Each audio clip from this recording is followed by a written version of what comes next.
Let's stop being friends now. Worth it lahat. Hirap ng pinagdaanan natin. Sorry, hindi ko na kaya. Baka wala na ako ulit. Napakaganda po ng final episode, nakakakilig. Ang ganda po, sobrang ganda. Ang kinaganda sa Jisot, hanggang finale, maganda yung quality. Ang ganda ng pagkaka-wrap up ng mga story arcs, lalo na yung kay Via. May isa dong eksena na mapapaiyak ka doon sa eksena yun kasi ang ganda ng pagkaka-close ng story niya. Akala ko ngayon magiging okay na lahat. Akala ko magiging iba ngayon. First time ko mag-fangirling kaya sobrang worth it talaga. Usually nanonood lang ako mag-isa sa room. Doon ako iiyak mag-isa, kikiligin mag-isa. Pero ito, ayan, buong, madami. Sobrang galing and na-incorporate parang lahat ng journey nila from high school hanggang as endgame.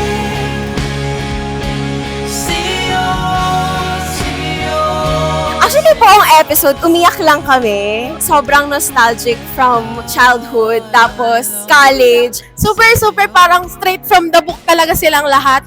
Sobrang solid nung last episode. Grabe yung effort nila direct, lahat ng cast. Sobra wala kami masabi, sobrang ganda. Bilang enjoy ng books and nung adaptation, sobrang ang ganda nung napanood namin and it's a great conclusion to a wonderful story na dinala tayo ng Bea sa atin.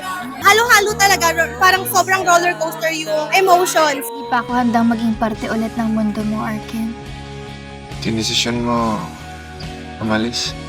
Kinukailan ba magiging sapat ang Yun po, paano na-imagine ko sa book, yun po talaga yung pinakita nila. And actually, hinigitan pa po nila, which is I really love. Thank you so much po sa pagbigay ng ganitong series sa amin. Super na-exceed talaga yung expectations ng everyone. Sige, spoil ko kayo.